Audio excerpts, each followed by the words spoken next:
Hi everybody, Jane here with another video for you today. If it's your first time watching, welcome, and if you're a returning watcher, welcome back.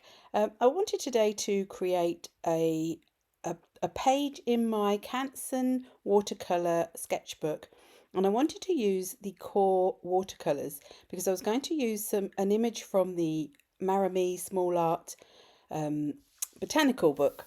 But I wanted the background to be a bit more pastel. So although I wanted to use up some of these core watercolors, I did want them to be a lot more pastel looking. So I added in some white Winsor and Newton designers gouache.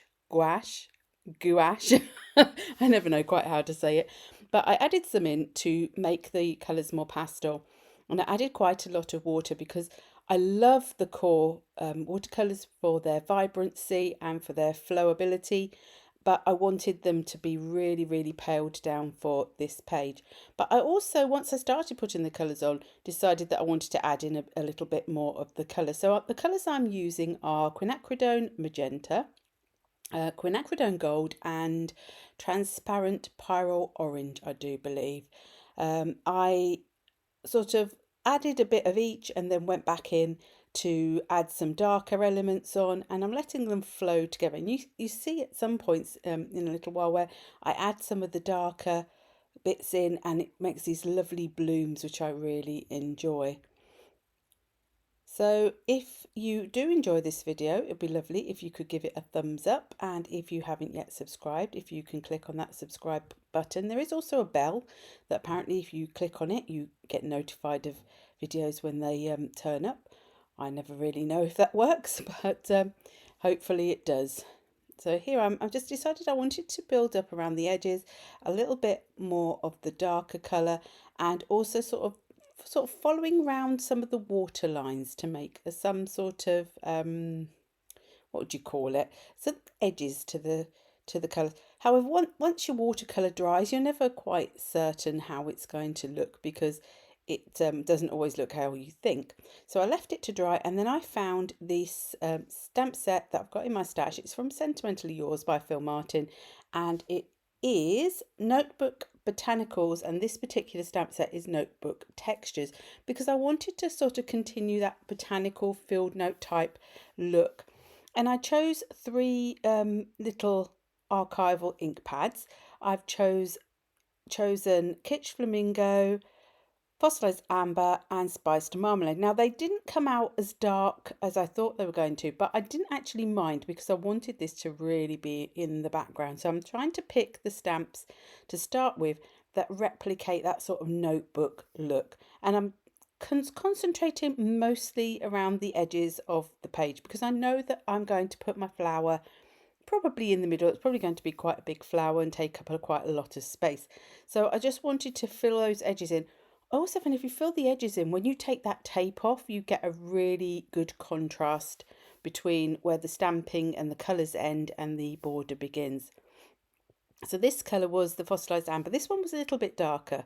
I think the other two, I find Kitsch Flamingo actually is a very, very pale colour anyway, but the Spiced Marmalade was quite pale as well. Then I wanted to add even more of that filled notes botanical journal type feel. So I have the tissue, the collage tissue.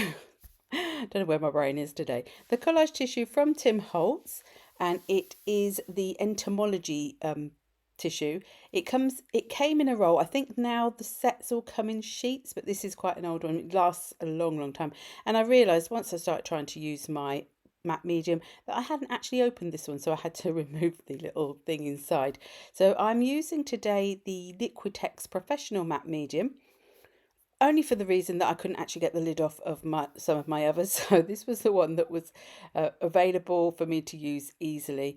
I don't really have a preference which one I use. I do like the Distress one from Ranger, but this one I find equally as good. And so I am sticking my Field Notes sort of theme tissue down, and it goes almost transparent. So when you stick it down, the black really shows, and then the colour comes through, so it looks almost like you've stamped it onto there.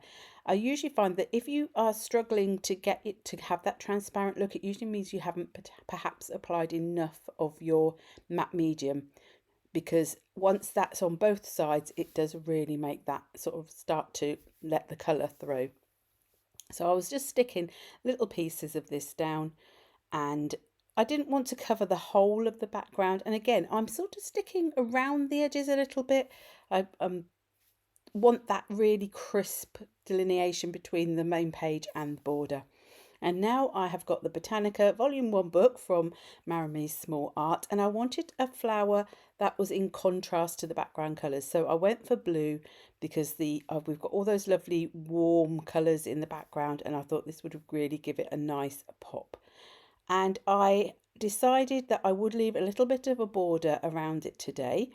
I could have cut really close to the edge and shaded in and sort of gone around with a little bit of ink or something to shade the edges, but I decided that I would just leave a little bit of a border going on. It also makes it easier when it comes to cutting out things like the stems and the leaves that may be a little bit more fragile.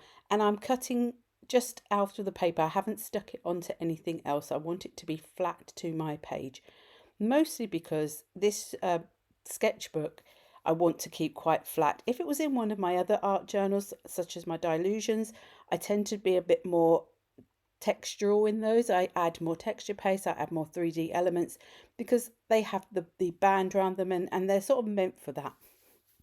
So I decided it was just going to go at the bottom on top of those tissues, because I thought that gave it a really lovely background. And so I found I actually put on way too much matte medium this time, because that I spent a little bit of time faffing about trying to get the flower into the right position, because I'd put so much matte medium on it that it was starting to curl up my little tiny stems and making it a little bit more tricky to put down. But I got there in the end and had it how I liked it. So I went over, made sure it was thoroughly stuck down.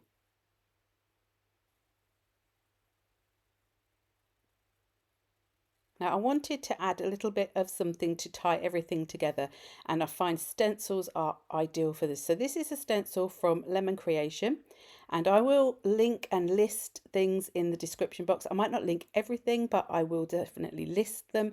I will link Ash's shop because she has some beautiful products, and this stencil is called Back to Square One, I do believe. And I'm just using an acrylic white paint. And I'm going over the flower into the background, so I'm tying it all together, making it look like one cohesive page. And then this is the point at which I decide to remove my tape. It is the Scotch blue tape, in case I don't think I said that at the beginning, which is the one that I do like to use with watercolors and things like that. I find it's really good for keeping the watercolor where you want it. And this is a sentiment also from Lemon Creation, and I think it's from Super Messy Words, but it might be from another collection. But I just want to glue this on with just some normal white acrylic glue at the top where it looks nice. So thank you very much for watching today. Do please give a thumbs up if you can, and if you're not subscribed, subscribe, and I'll see you in the next video. Thanks a lot. Bye.